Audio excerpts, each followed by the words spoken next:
Again, and welcome to the Parkinson's Foundation Mindfulness Mondays. My name is Crista Ellis. I am the Community Programs Manager of Florida and Gulf Coast. I want to thank you all for joining us today for our event, Mindfulness, Healthy Aging, and Parkinson's Disease. Each Monday, we will be hosting a Mindfulness Mondays at 1 p.m. Eastern Standard Time. For those of you who are just joining us, I'd like to point out a few of the Zoom features that you can use today. Letting you all know that you have been placed on mute so that we can have the most clear connection between our speakers and the knowledge that they will be sharing with us today. This also cuts out any feedback and any echo that might happen. We will be having a dedicated time for Q&A, question and answering. If you have any questions during the presentation, please use the chat function. You can find the chat at the bottom of your screen. Hover over chat and submit your questions. My colleagues will be sure to answer and organize the questions, and we'll address those questions during our dedicated Q&A time. I'd like to encourage you all to be on camera. The Parkinson's Foundation is taking every step that we can to support and engage our Parkinson's community. By using this virtual platform of Zoom, I would encourage you all to turn your camera on so we can see you. If you are not sure if you're on camera, if you look at the bottom left-hand corner of your screen, you'll see a little video camera. If there is a red line through your video camera, this means we cannot see you. If there is no red line, please be sure we can see you. A little bit about the Parkinson's Foundation. The Parkinson's Foundation makes life better for people with Parkinson's disease by improving care and advancing research toward a cure. In everything we do, we build on the energy, experience, and passion of our global Parkinson's community. You can stay in touch with the Parkinson's Foundation by visiting parkinson.org or by calling our bilingual helpline at 1-800-4PD-INFO. That's 1-800-4PD-INFO. Our helpline is staffed by Parkinson's specialists, social workers, and nurses, so please do not hesitate to reach out to our helpline for any support that you might need during these special times. I'm very proud to introduce our PD Health at Home events. These are virtual events that the Parkinson's Foundation has created to keep you engaged during these social distancing times. You can look forward to Mindfulness Mondays each week at 1 p.m. Eastern Standard Time. We also will have expert briefing on Tuesdays, Wellness Wednesdays, Take Time Thursdays, and Fitness Fridays. You can learn more and register for our upcoming virtual events at parkinson.org/PD Health. And now it is with great pleasure to introduce our speakers to you this morning, this afternoon, this evening, wherever you are. Dr. Jeffrey Proulx is an assistant professor of public health and medicine at Brown University. He is also a senior researcher at the Mindfulness Center at Brown and an affiliate assistant professor in neurology at Oregon Health and Science University. Dr. Proulx is a developmental health psychologist, and his work explores how the brain and body are related, particularly in regard to health effects associated with psychological stress.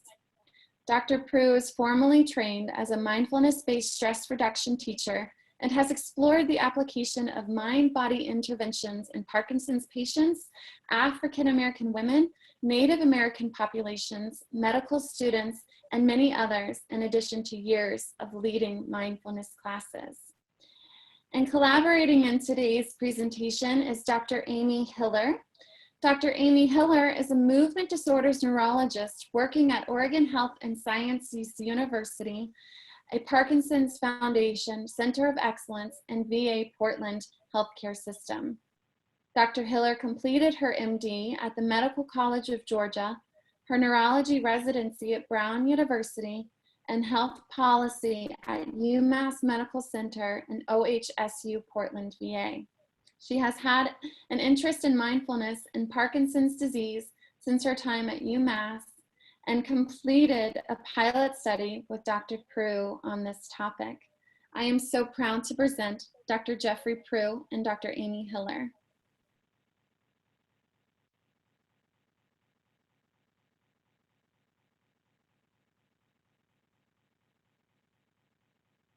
Good morning. Good morning. And do you want to get started, Jeff, and then I'll take over? Yeah, so we were going to start. Can we get to the next slide?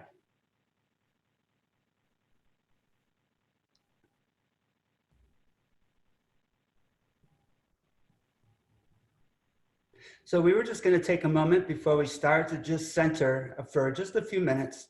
So if you just join me in getting yourself comfortable, perhaps sitting up nice and straight, relaxing in your hands and in your feet, and just taking a moment to just look at your breath, to listen to the sounds that you hear, and to come present to being in this moment with us right now.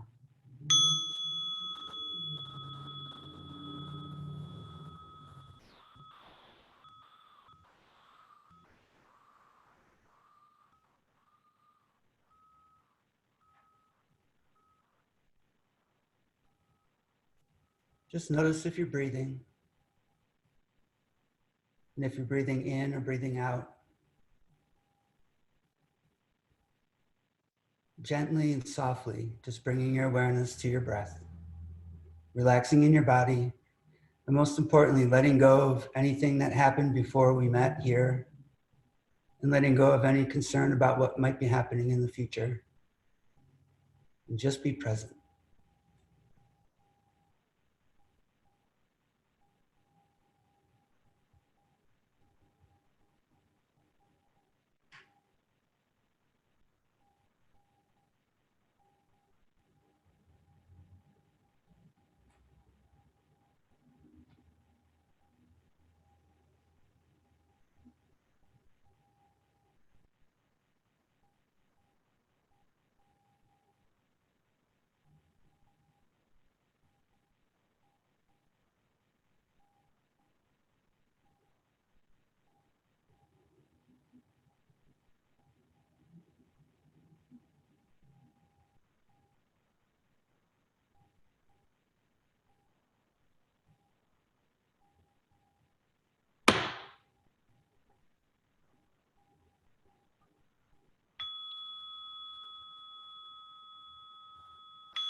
And just gently opening your eyes and wiggling your fingers and toes. So good morning and good afternoon. It's good to see everybody again. Can we have the next slide?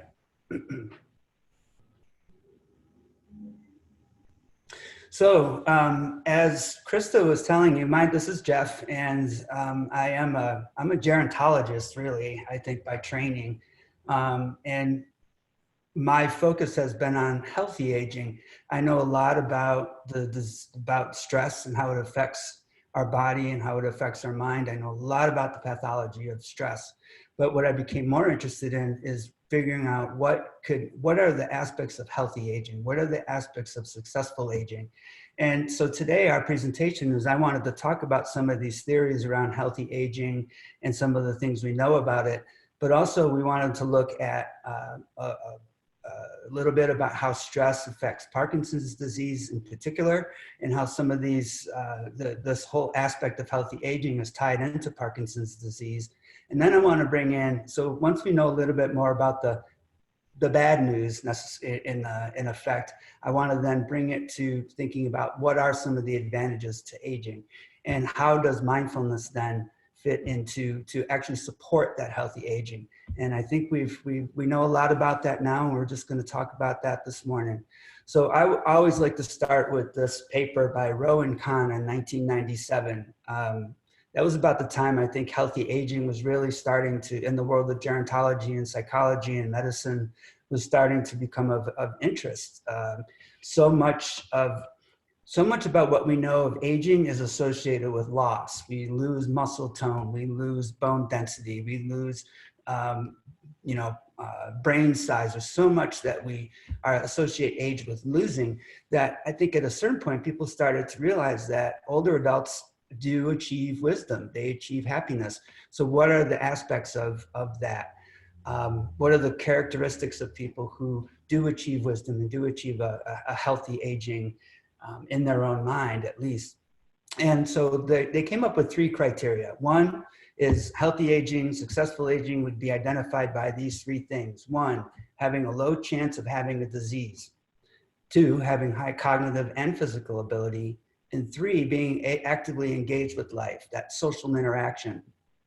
So a few years later, and this is a really nice list, makes perfect sense. And McLaughlin and their colleagues actually found in 2010 that less than 12% of all the respondents in the program that they looked at could ever meet that criteria. So even though we have this criteria here, very few people are meeting that. And so we were kind of interested because, like I said, once again, is even though we're not meeting these specific criteria, why is it that older adults are more likely to be have better emotion regulation and have a better sense of wisdom? Next slide. And this gets back to what it comes down to me, I think, when I think about aging and the potential poor effects on health and aging, to me is all around stress. One of the things that we know is that stress can accelerate the aging process. We talked last week a little bit, or Dr. Hiller did, showing you how the different systems in the brain that were affected by stress hormones. And it starts to affect our hippocampus, is where our memory is. It can start to shrink and gain lesions, and it's associated with a lot of memory loss in later life. Stress can also lead to poor health outcomes in our immune system dysfunction, heart disease, and all of that time that we keep hitting the system. They call it the wear and tear hypothesis, that the stress response system that Dr. Hiller talked about last week has a pretty powerful effect on our body to prepare us for that stress. But if you keep hitting that, and you keep hitting that system, and you keep hitting that system over and over and over again, because our body is so sensitive to these hormones that over time it starts to wear on our whole body system and start to lead to these poor health outcomes. Next slide.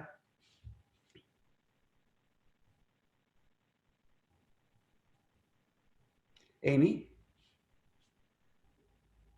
Oh, sorry.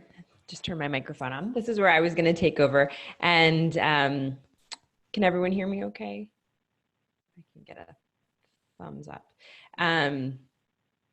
So in thinking about the successful aging model in Parkinson's, I thought it was interesting. And at first we kind of brought up this idea and we're like, oh, is this going to be a good thing to talk about or not? But I think it is an important thing to think about, and probably in some ways more important to think about when there is already disease present. So the first part of the successful aging model is a low chance of having a disease. That you don't want to have a disease, you're going to be more likely to successfully age. Well, obviously, the reason we're all engaged with the Parkinson's Foundation is because either we work with people with Parkinson's, have a family member with Parkinson's, or have Parkinson's yourselves. So there's already this presence of a chronic neurodegenerative disease. So that's out of the mix, right? Can't just take away this idea of having a disease. Having high cognitive and physical abilities. Again, thinking about Parkinson's specifically, we know that Parkinson's affects physical abilities usually first and foremost for most people, potentially with developing a tremor, feeling slowed down, having stiff muscles, having changes in the way you walk, worsening of balance. So we know there's a lot of effects on physical ability. And then we know as Parkinson's goes on early in the disease, oftentimes people don't really notice much in terms of cognitive changes, or these might be quite subtle. If they're really forced to multitask, that might be difficult. But in day-to-day things, most people function quite well. But we know as people get further into disease that cognition tends to become a problem for many people, and also that the medications that we use to treat the physical symptoms can sometimes worsen the cognitive symptoms. So this becomes tough as well in Parkinson's. And then the final point is being actively engaged in life. And, again, with Parkinson's, when you've got physical limitations, potentially cognitive limitations, this can be tougher to engage in things for sure. And then I think also when we think about, the current situation with the COVID virus, and a lot of us requested to be staying at home, this gets particularly tough, right, to engage with life. So in thinking about these things, we felt like it was important to talk about each of them, and how with someone with Parkinson's, we can still think about the successful aging model. And in some ways, I think that it even becomes more important when you have Parkinson's disease, because making the most of these things is going to be especially important. Next slide, please. So as we said, the first one, a low chance of having disease. So the negative is, yes, you have Parkinson's, or your family member has Parkinson's. So this isn't something, we're not going to take away the disease, right? We don't have a cure for Parkinson's. We have some good medications, but no cure. But it's also important to know that there's other diseases, right, that we can reduce the risk of or manage that can have effects on Parkinson's, both in terms of physical functioning and in terms of cognitive functioning. So if high blood pressure is present, making sure that that's controlled, doing lifestyle things that might just reduce the high blood pressure without needing to take medications, and thinking about high cholesterol, and thinking about a healthy diet, and again, being active and using medications if that's appropriate.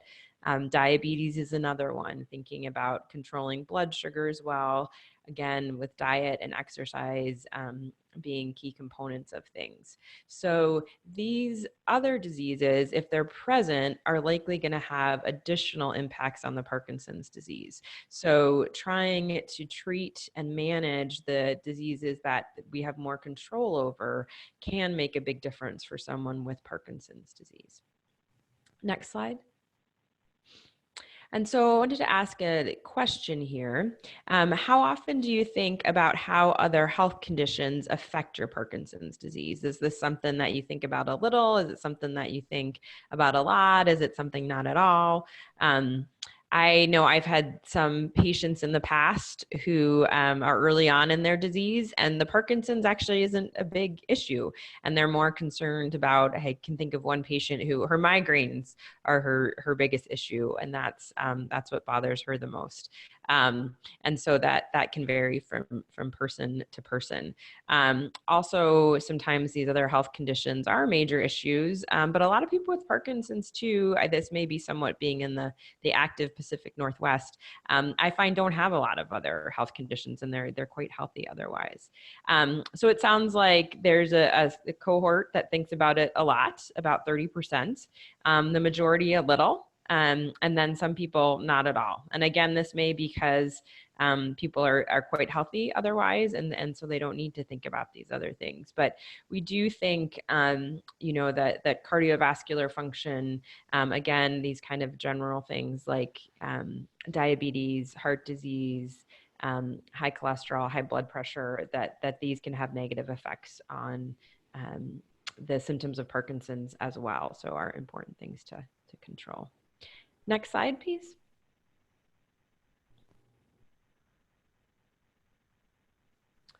So the next one was cognitive and physical abilities. So I already mentioned exercise and thinking about the other health things. And exercise is something so important in Parkinson's disease. We know that it can reduce the risk of falls. We know that it helps with many of the symptoms of Parkinson's. we think it probably slows Parkinson's disease progression. We can't say definitely because that's really hard to prove, but we think it probably does. So especially when I'm seeing people early on in their Parkinson's disease, I spend a ton of my visit talking about exercise. What are they doing? How much are they doing? This can also help with cognitive function. We know that exercise has positive effects on cognition and the progression of cognitive dysfunction. So that's why I put it in capital letters, because it's such an important piece of things. Exercise also affects our cardiovascular function, right? So it's good for our heart, it's good for our muscles, it's good for our bones. So it's not just targeting one thing. Medications can often be quite helpful for the motor symptoms of Parkinson's disease. Carbidopa, levodopa is the probably most commonly used medications, but there's quite a few out there, and we can adjust these regimens to try to give people the best functioning. And this varies for people, how the medications work and how the medications are going to help the most with them doing physical things. So I have some patients where when they have a really heavy workout in an exercise class, they need a little extra medication. And sometimes there's some like, oh, is that okay?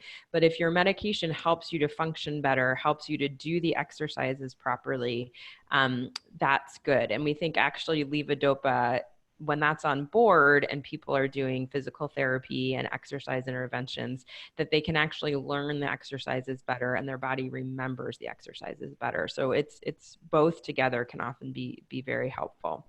Sometimes the medications do help cognition, especially if people feel a slowness of thinking. We call it bradykhrenia. We like to put big words on things. And the medications, again, can often help people kind of think faster. We also have specific medications to help with cognitive function. And this varies again from person to person, how effective it is, but they're called main class is the cholinesterase inhibitors. So Aricept is the brand name of one of them. Donepezil is that generic name, and there's a number of others too. So these can be things that can be helpful. We also have surgical treatments. Deep brain stimulation is the most common one. This tends to help mostly with physical symptoms. It doesn't usually help a lot with cognition, and sometimes can even make that a bit worse. This is something very, very individual and not the right treatment for everybody, but for some patients, this can make a huge difference for their physical functioning. And then what we're here to talk about today, mindfulness and potentially thinking about other psychological therapies. We don't have a lot of great data on this, but what I think is exciting about the idea of stress reduction, mindfulness as a tool to do that, is just like exercise affects all these systems in the bodies, so does stress. And we know that it affects cardiovascular function, it affects our brain function, it affects our cortisol levels, all these things that are going on. So I think, we've done a lot of research studies trying to find the silver bullet medication that's gonna slow Parkinson's disease and reduce the symptoms. And we've been good at reducing symptoms, and we haven't been good at slowing progression. And I think it's probably because we need to target a lot of stuff, and one pill, one medication isn't going to do that. But an intervention like exercise, that's exactly what it does. And an intervention like stress reduction, again, that's gonna do that. So someone just asked specifically about vascular Parkinsonism and vascular dementia. So there can be a component within Parkinson's disease, either where someone has Parkinson's disease and has a additional vascular burden, which means that there's been changes in the vessels within the brain that contribute to things and can affect cognition oftentimes. There can also be a separate entity called vascular Parkinsonism, where it's just that someone looks like they have Parkinson's, but it's from those changes going on in the brain. But again, that's part of why we think these things are so important, that we want the brain to be as robust as it can and the things that we have control of. And if those things are on top of the Parkinson's, it's going to make everything worse. Next slide, please. And this I wanted to ask, of the things listed below, because you can only pick one, which has been the most helpful for your Parkinson's symptoms?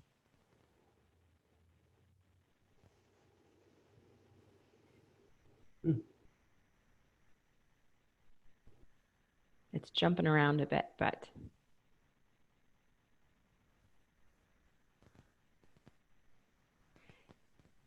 So exercise is number one. I was not expecting that, but that is wonderful to see.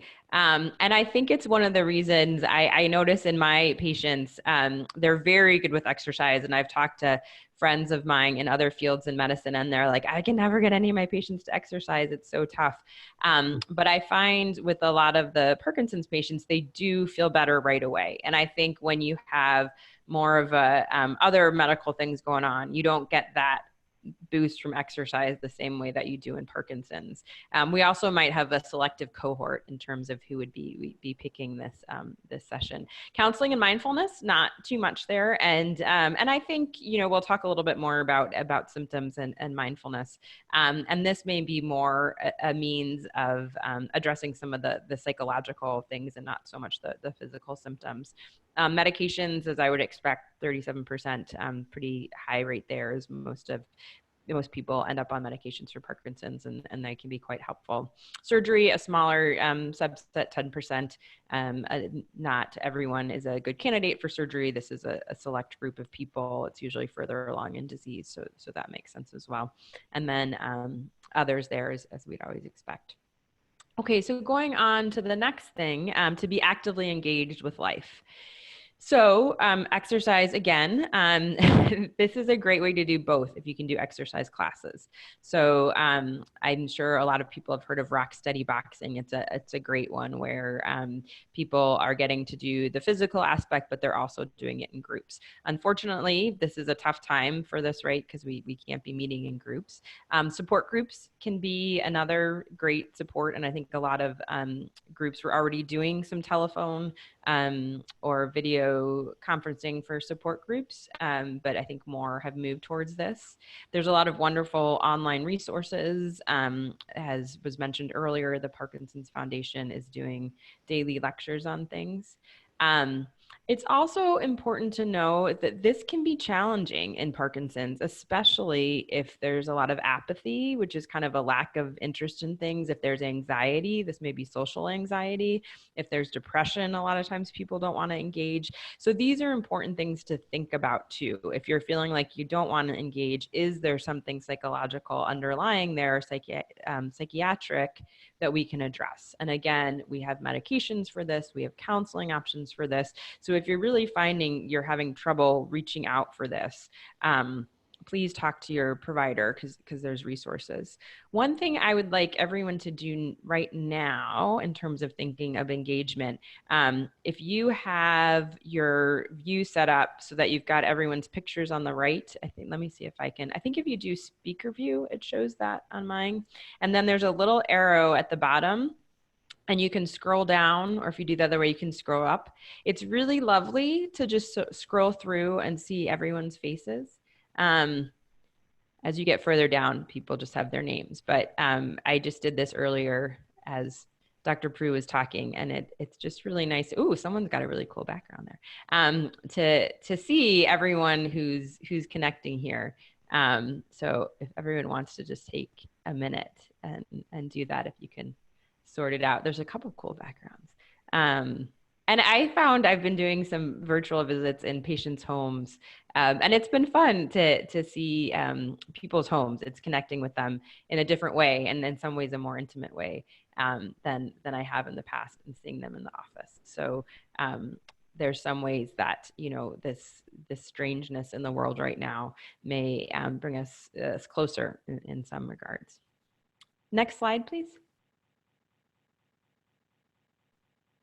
So another question here, which of the below have you done the most to stay engaged with life during quarantine? So online Parkinson's lectures, online support groups, phone or video chats with friends and family, hobbies, reading, writing, cooking, etc., or other things. One thing that we've been doing I have elderly parents who we've not been seeing because I have young children and been a little worried about their connection. We've been having them read a story to the kids every night. So at bedtime, the kids grab the iPad and get up on the bed and they call Nana and pop up, and my parents have a book ready to go, and it's been a really nice way. And in some ways, again, we didn't usually talk to them every day. It's been nice to connect like that, and looks like that's the main one for people: phone and video chats with friends and family. And also, I think if you're all here, you're pretty tech savvy that you can figure this out. Next slide, please. So I just wanted to show a couple studies that have been done in stress and Parkinson's. This is somewhat sadly, but true, is one of the best ones. It was done back in 1967 by this Dr. Marsden, who's considered kind of the father of movement disorders. And he did a study where he, those lines on the right side of your screen are monitoring people's tremors. And they had an IV set up, and they would inject just saline, which is just salt water, and the tremor kind of stayed the same. They would give them adrenaline, so kind of a natural or artificial stress, and the tremor would increase. And then they would have them do math, which was even worse. So this is how much math makes us all anxious, and the tremors kicked up there. And tremor is one of the symptoms that people will really notice very acutely with stress, that they'll have an increase in. Next slide. And then this is another one looking at tremor. And this was where they gave people a cognitive stress. So they gave them, I think this also had to do with math. I didn't write it down here, but I think they had to subtract numbers going backwards. And when they were on their levodopa and did this, it worked better, but still not as well. So that we see that it's expected that the tremor is going to get worse with cognitive stress. So that's to be expected, but potentially we can use some of these tools that we talk about today to think about how to reduce that stress and control those symptoms part of the time. Next slide. And this is where Dr. Proulx is going to take back over. Yeah, so now for the good news. There's a lot of difficulty, but we can see that stress in particular has effects, especially in the tremors. It really highlights, I think, how the mind and the body are connected with each other, and how stress that's going in our mind is affecting immediately things like tremors. And also, I've done a few studies on looking at cognitive function, and we have people do the same test where they have to do math in their head or some sort of cognitive stressor that we give them. And almost every time people are worse at doing, then we have them do math, like actual math problems, or we have them remember words. And people who have done the stressful task have much more difficulty remembering words later on. So the point is that we can see these effects of things like stress immediately on those things that we're talking about, as well as cumulatively over time. But this is back into my field now. Is the good news is that the way I see aging is that it's infused with strengths. I mentioned a bit earlier that older adults are better known for better emotion regulation. And this goes back to a group of people, Laura Carstensen and Derek Zakowicz and Susan Turk-Charles, who came up with a theory called the social emotional selectivity theory. And the idea behind it is that, and it's not just for older adults, but in any time that we go through something, it could be college, it could be life, whatever it may be, as we get closer to the end of that we tend not to stress about the little things anymore, right? Good example is when we're in college and you think about, and also when we're younger, when we're first starting something, we want to expand out. We want to know as many people as possible. We want to I'm going to go back to college, take new classes, take new majors, join a fraternity, join a sorority, all these different things you want to do. But at the end, what tends to happen is that you wind up having a small group of friends that you're really tight with and that you feel like you could trust for a very long time. That's this emotional support that you get. And the things, don't worry about final exams or little tiny things, and it's not little, but you don't worry about the little stressors that you did in the past.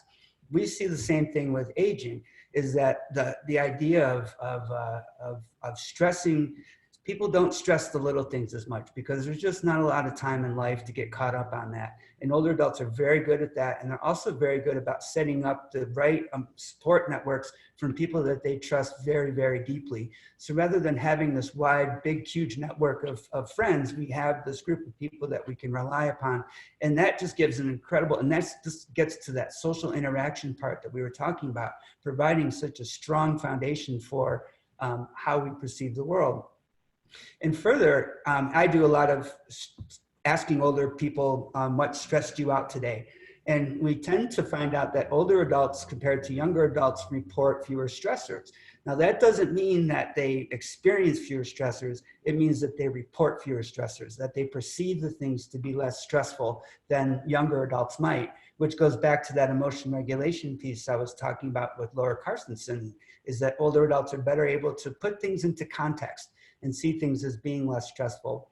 My dissertation advisor had a great story when she was a postdoc, and I won't say what year that was, but when she was a postdoc, she had a study where she was interviewing husbands and wives at home about their daily experiences.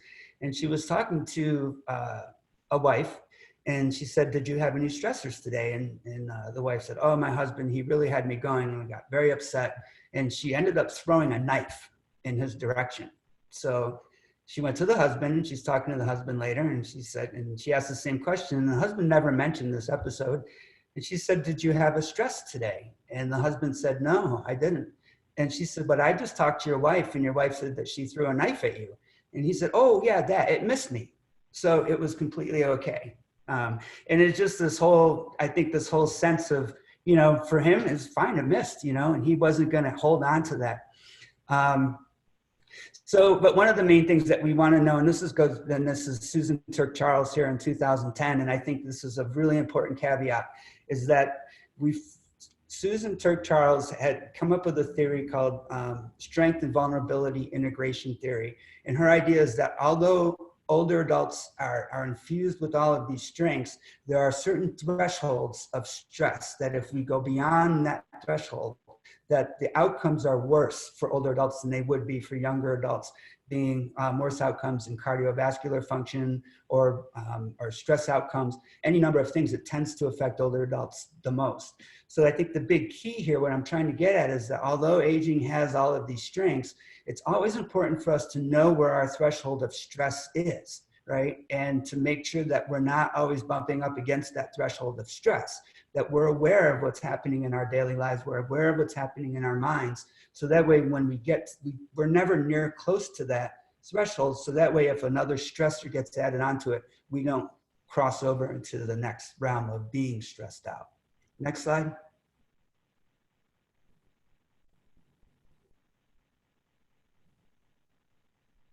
And I just wanted to go back to this. Now we're going to bring this back into mindfulness.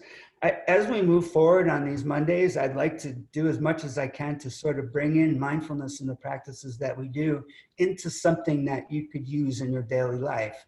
And the more that we understand the background of mindfulness, and as Jon Kabat-Zinn put it, is just paying attention in a particular way on purpose in the present moment and non-judgmentally.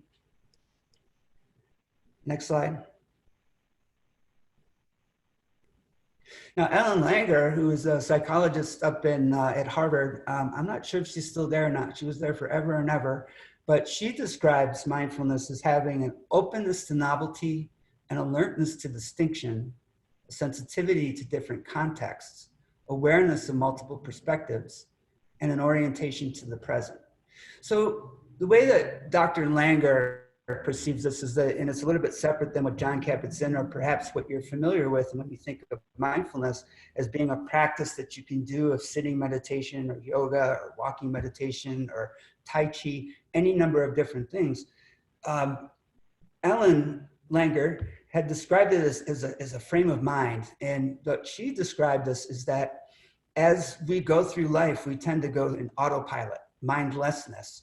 And I guess the best example of that is imagine yourself driving down the freeway and you're driving for about 10 miles and think about the numbers of times that you're driving down the freeway in a 2-ton vehicle of glass and metal and other vehicles with glass metal all around you, and how much do you remember of the 5 miles that you just went by, the cars that you saw, or the billboards that you saw? We can just get lost in our own fantasies or our own revelry that goes on in our minds and forget about what we're actually doing, but somehow we do it, right? And that's being in this autopilot. And her question was, how much of our life do we go through autopilot? That we assume we assume certain things in life, and we're just based, and we make our activities and actions based upon those assumptions.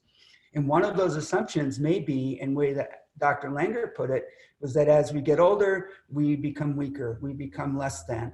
And this is something that she was saying society keeps building into us and keeps repeating over and over and over again, of how aging is associated with loss. And she said that because of that, it starts to affect how we perceive our own aging and can have an effect on our own physiology. Next slide. Keep an eye on the time. I'm just going to make this brief. Going back to mindfulness is thinking about, one of the ideas of mindfulness is this whole concept of beginner's mind, that anytime that we're engaged in an activity, we should do it as though it's the very first time we've done it. We can become experts in whatever it is that we do, and then we can fall into that mindlessness.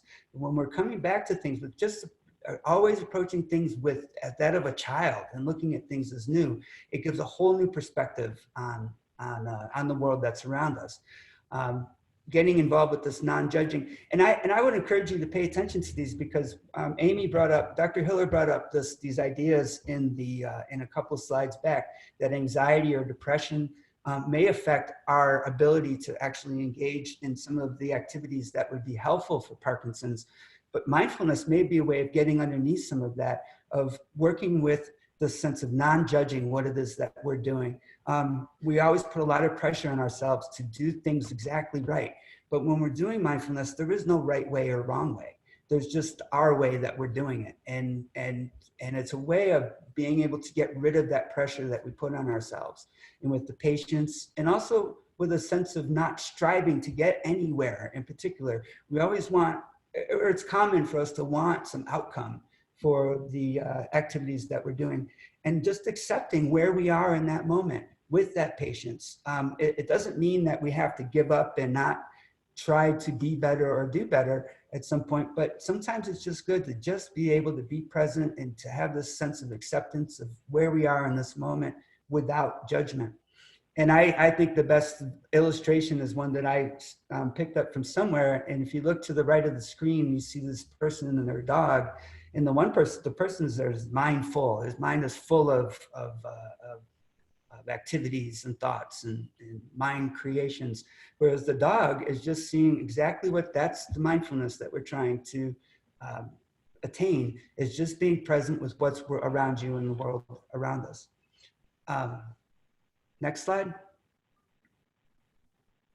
So most of this stuff, I think we should just we can go ahead and get to Amie's, because we're getting close to time. Why don't we jump 2 slides up? And if there's any questions, I can talk about those slides later.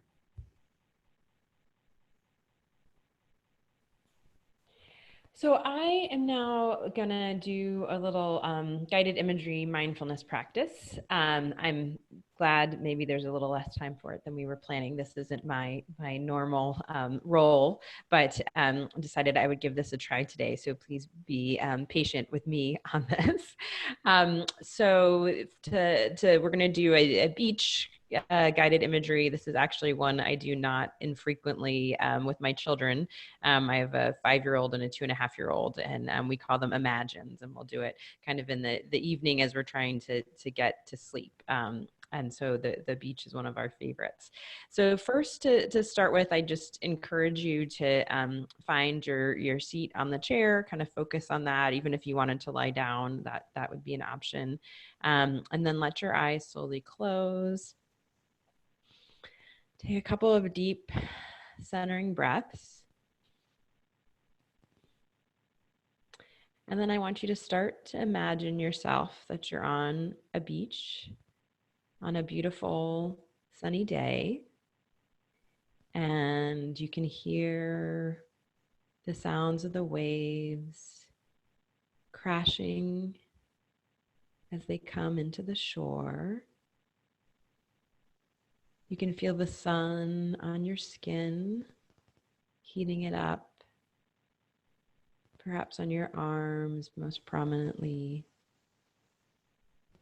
and feel the warmth travel to other parts of your body. You might smell things at the beach, the salt water in the air. Perhaps there's a smell of seaweed that's washed ashore. And you might want to put your feet in the sand and feel how the sand feels on your toes. Perhaps it's warm in spots, and other spots as you dig down deeper, it may be cool. And then you may want to walk closer to where the water is on the beach. And notice that the sand loses some of its give and becomes more of a hard, flat surface. And then you may even get close enough to the water to where some of it touches your feet. And it may be cold as it washes over your feet and then goes back out into the ocean. And you may now want to think about the waves and watching the waves, seeing the part where they crest and fall over and the sound that that makes. And then watching as the water comes into the shore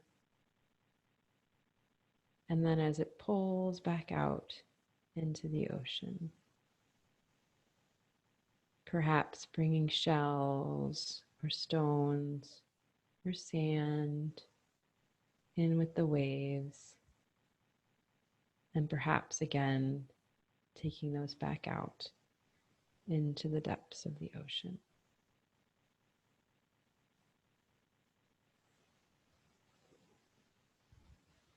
And then you may want to walk back towards the softer sand. Perhaps you have a towel or chair that you sit down in and rest back. And again, feel the warm sun on your skin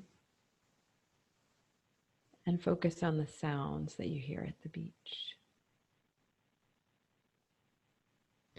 Again, you may hear the waves crashing, the water lapping in. Perhaps there's seagulls singing overhead.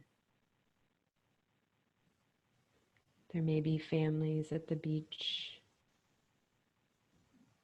with children laughing.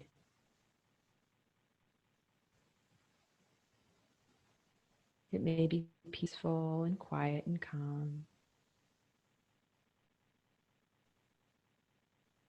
And now just take a couple minutes without hearing my voice to think in your own mind of what parts of the beach connect most to you, and just focus on that.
And in just a moment, we'll come back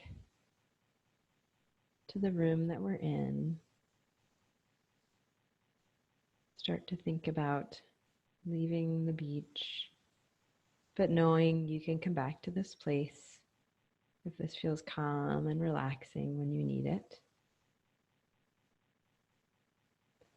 And start to wiggle your fingers and your toes. And gently start to open your eyes, perhaps just looking down at first with a small gaze of view. And then letting your eyes expand to see more of what's around you. Perhaps doing some stretching, taking a couple deep breaths.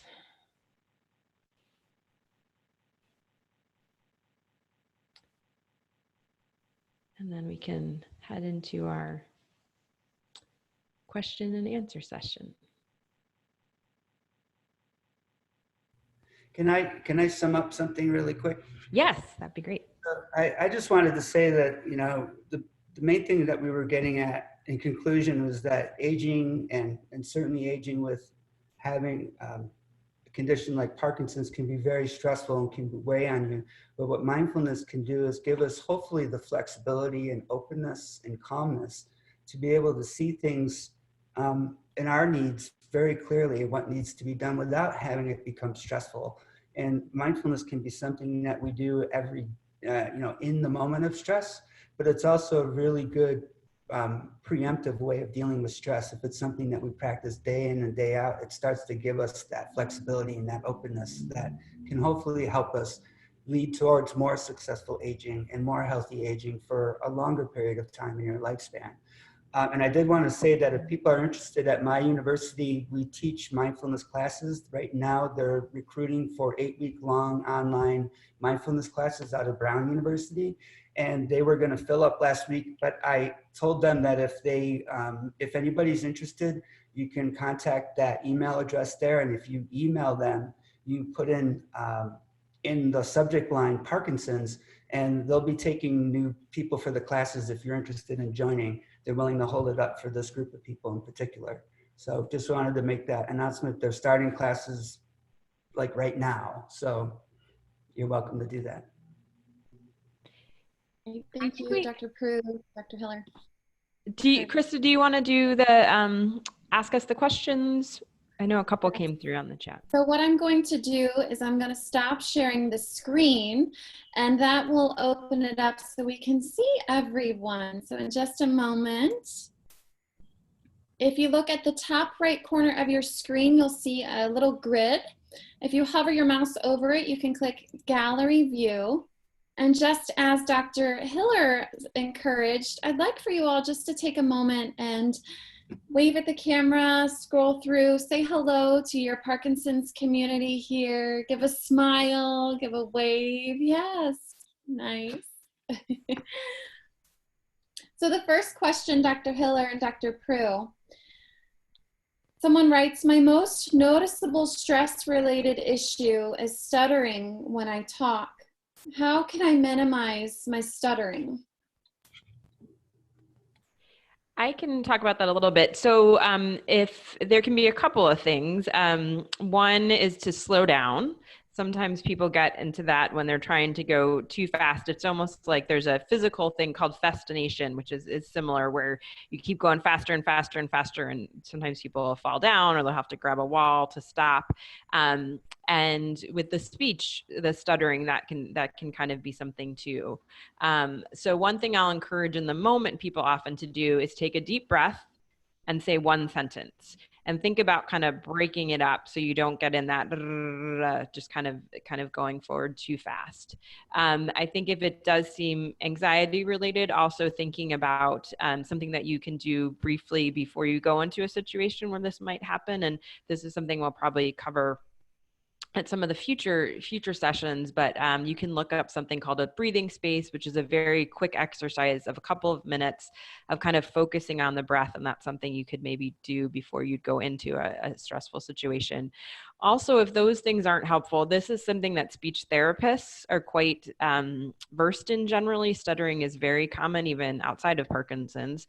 And so if you haven't reached out to a speech therapist, that would be something too that could be helpful. And Jeff, you could talk a little bit about maybe you were mentioning the doorknob thing with physicians. That's kind of a very brief exercise that might be something helpful to think about in that regard too. And yeah, and just like we did when we started this this class today, was we took a little pause to become centered and to become part of the group. That's one of the things and what Dr. Hiller was talking about is when I work with physicians, sometimes they often don't have time to stop for 20 minutes to do a meditation session. And they're seeing patients, they're seeing patients, they're seeing patients. So what I encourage people to do is when you walk out of one room and you go into the other room to see a patient, is before you open the door is to just stop and to just do a breathing exercise for a minute, 20 seconds, however long it is, but just long enough to be able to center yourself and to let go of whatever stressors you were having before, and to be completely as present as you can for the upcoming patient. And that's something that I would consider asking, that would be a good strategy is before you go into any situation, but especially if it might be stressful, is to take that time to get centered, even for a minute. But that means it's something that you need to practice on a daily basis. We can't just pull up these exercises and be able to get ourselves centered sometimes when the storm is going on. So we practice it when we have good days at home. We practice sitting and meditating or yoga. So that way, when the time comes that you need to have that exercise, you can immediately go to it. You have that background. Great, thank you. Our next question, what if we end up in a rabbit hole where we're stressed and anxious about the news? How do you use mindfulness to get out of this rabbit hole? In just a moment, we have 4 minutes left, and I do have 2 more questions that I'd like to get to. Jeff, do you want to answer that one? I feel Yeah, it's the same thing that I was mentioning before, of just being able to set aside a time during your day that you can just practice mindfulness. Maybe in that moment, if the emotions that you're feeling and they're poor when you're watching the news, honor those emotions, come close to those emotions, understand what they mean, but at least once during the day, give yourself a break from all of that. That's what meditation can do, is just allow yourself to be free of it. So I think the first thing is just to begin the practice and then watch how well what your response is as you keep moving forward. And I think our next question is a really good lead into. Question is, how do you know if you're doing mindfulness right? If you're doing it right. That's period. You can't do it wrong. The only way to do it wrong is to not do it. Thank you. Last question. The non-judgment part. So that's a big key of doing meditation, is not putting judgment on what it is that you're doing, or not having a sense of a goal or accomplishment that you want to get out of it, because that's where the disappointment comes from. And so when you're going through the meditation without those specific outcomes or goals that you're expecting, then you're not going to be disappointed. Thank you. Our last question for today's session. Do you have any suggestions for cases where social anxiety is the most limiting symptom of my Parkinson's disease? Having tried several classes of drugs, exercise, talk therapy, and mindfulness, any suggestions here? I can comment on this one. Sometimes propranolol is a nice medication. It can be, if that's something that hasn't been tried, it's a medication often used for anxiety. It also can help with tremors sometimes. So I find sometimes it's a double help. Also, sometimes it means that it is time for medications, for the carbidopa, levodopa, or another specific dopaminergic Parkinson's medication. And that can have effects on things too. And, we know that it's wonderful not to need medications and just to be able to do things with talk therapy or with techniques like mindfulness, but oftentimes that people do best when they do both. And that the two in combination can often be very helpful. So I would think about talking with your provider if it's time for Parkinson's medications. And then also if propranolol hasn't been tried, that might be something to consider, especially if the tremor is part of it. Because I think some people, they start to get anxious, their tremor gets worse, they get more anxious, the tremor gets worse, and it kind of becomes this spiral of things. Great, thank you so much. Someone I'm put sorry. someone posted a comment, said, what about pets? I agree with that. Dogs are a great way. Yeah, I believe you spoke about your passion for pets as well last week. So I want to just, say thank you so much, Dr. Hiller and Dr. Proulx, for sharing your knowledge with us during these strange, unique times, and kind of giving us this, opportunity to explore a new discipline, explore a new practice that can have and serve our Parkinson's community across the nation, across the world, and those of you who are here right now today, really finding some way to connect with your peers of Parkinson's disease and identifying a new way to cope with these new stressors that social isolation might be causing you. So I want to encourage you one last time to wave at the camera, slide through, say goodbye to your Parkinson's community, and thank them for sharing the space and the time today. And I'll encourage you all to join us next Monday for our next Mindfulness Mondays session, again, 1 p.m. Eastern Standard Time. And I'd also like to encourage you to cruise our various comprehensive series, parkinson.org/PD Health, where we are hosting daily virtual events. And I'd also like to invite you to join us for our virtual walk, our Moving Day event on Saturday, May 9th. You can learn more and register to attend Moving Day at movingdaywalk.org. And if all of this is just too much and you just aren't listening in anymore, you can certainly call our helpline, 1-800-4PD-INFO. A final applause to our speakers, Dr. Hiller and Dr. Proulx, for your expertise, for sharing with us and giving us new tips and tricks for this strange time. So thank you. And I hope to see you all next Mindful Monday on April 20th, 1 p.m. Eastern Standard Time. Thank you all so much, and I'll see you next week.